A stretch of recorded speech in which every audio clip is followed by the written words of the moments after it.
sessiz paylaşacağım.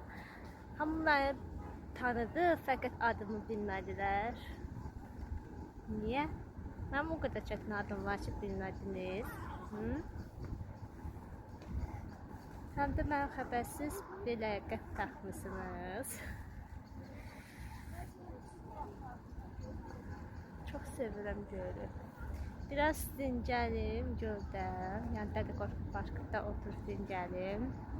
Saat 5 tamamda avtobusum çıxır. Əslində 6-da çıxır, 5-də gedəcəm qaldığım oteldə. Paltarlarımı götürüb avtovağzala gedəcəm və rayona qayıdacağam.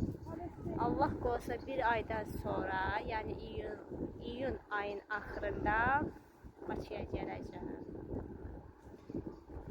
Siz nə qalacaqsınız? Videomu bəyənin.